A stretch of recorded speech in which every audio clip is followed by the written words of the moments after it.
नमस्कार मित्रों, मैं रजत कुमार आप सभी का स्वागत करता हूं। आज हम लोग धर्मवीर भारती द्वारा लिखा हुआ संस्मरण काले मेघा पानी दे इसका सामान्य परिचय प्राप्त करेंगे। सबसे पहले लेखक के बारे में थोड़ी जानकारी प्राप्त करते हैं। जन्म 1926 इलाहाबाद उत्तर प्रदेश। 1943 ईस्वी में प्रयाग विश्वविद्यालय से बीए किया। प्रयाग विश्वविद्यालय यानी इलाहाबाद यूनिवर्सिटी। 1947 में एमए हिंदी विषय से। अभ्युदय व संगम पत्र में भी कार्य किया। प्रयाग विश्वविद्यालय के हिंदी विभाग में प्राध्यापक पद पर कार्य किया। ये एक सुखद आश्चर्य है कि इसी विश्वविद्यालय से पढ़ाई किया और इसी विश्वविद्यालय में प्राध्यापक के पद पर भी रहे। धर्मयुग पत्रिका का संपादन किया। पद्मश्री और व्यास सम्मान से भी सम्मानित हुए। सन 1997 में इनका देहावसान हो गया। रचनाओं के बारे में जान लें। यहाँ पे सिर्फ वे रचनाएं मैंने प्रस्तुत की हैं जो बहुत महत्वपूर्ण है। इसके अलावा भी बहुत कुछ रचनाएं इनकी हैं। कविता संग्रह कनुप्रिया, 7 गीत वर्ष, ठंडा लोहा। कहानी संग्रह बंद गली का आखिरी मकान। उपन्यास सूरज का 7वां घोड़ा, गुनाहों का देवता। गीति नाट्य अंधा युग। निबंध ठेले पर हिमालय। तो ये दोनों आप अगर समय मिलेगा तो ये दोनों उपन्यास अवश्य पढ़िएगा और ये गीति नाट्य इसे भी आप अवश्य पढ़िएगा।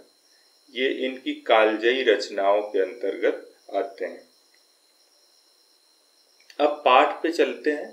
काले मेघा पानी दे विज्ञान का तर्क और लोक प्रचलित विश्वास का द्वंद्व माना जा सकता है।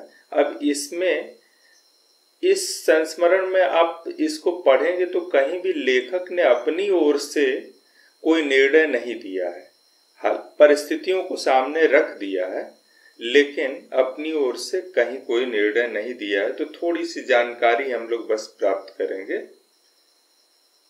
जब वर्षा की प्रतीक्षा में सारे प्रयास और अनुष्ठान विफल हो जाते हैं तो इंद्र सेना का आगमन होता। अब ये इंद्र सेना है कौन?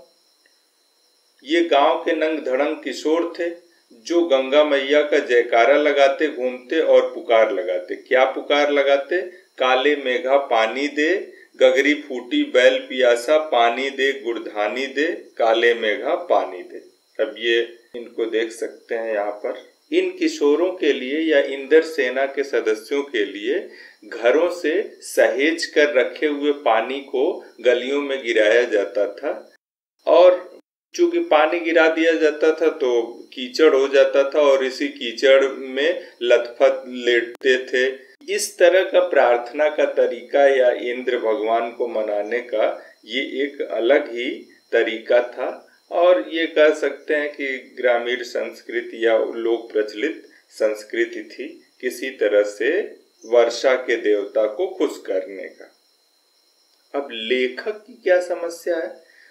लेखक उस समय जबकि ये बात कर रहा इन्हीं लड़कों के उम्र का था लेकिन ये सारी चीजें उसे वाहियात लगती थी, अंधविश्वास लगता था। उसका ये मानना था कि गर्मी के दिन है और वो भी उस समय का दिन है जब बारिश होनी चाहिए थी, जेठ का आखिर या आषाढ़ का शुरू। तो इतना सब बीत जाने के बाद भी बारिश नहीं हो रही है, लोग प्यासे मर रहे हैं, पशु मर रहे हैं और उस समय भी जो बचा करके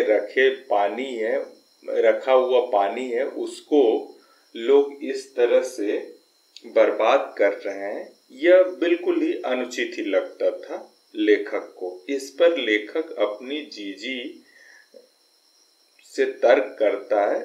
ये जीजी कौन है इनको जान ले। जीजी उसी लेखक के ही गांव की महिला हैं जो लेखक को पुत्रवत स्नेह करती हैं। यद्यपि कि वास्तव में उसकी दीदी नहीं है लेकिन वह उन्हें जीजी बोलता है और वे उसी तरह से प्यार भी करती हैं। ज्यादातर समय लेखक का उन्हीं के घर में बीतता है।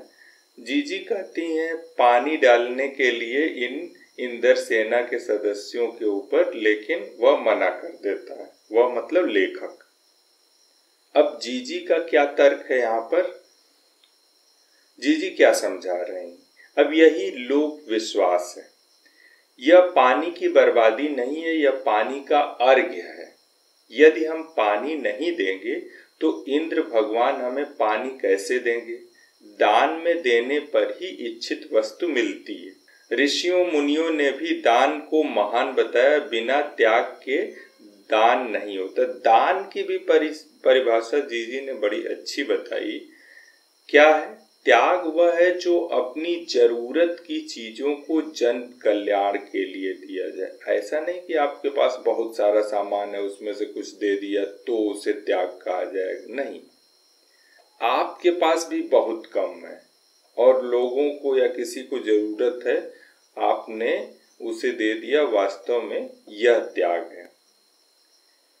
इसी तर्क वितर्क में संस्मरण समाप्त होता है और पाठक को यह छूट मिलती है कि वह अपने हिसाब से निर्णय ले कि लोक प्रचलित विश्वास यहाँ पर ज़्यादा प्रभावी होता है या लेखक का वैज्ञानिक तर्क देना। ये तर्क वैज्ञानिक है या नहीं, हम लोग पाठ में पढ़ेंगे तो समझ में आ जाएगा।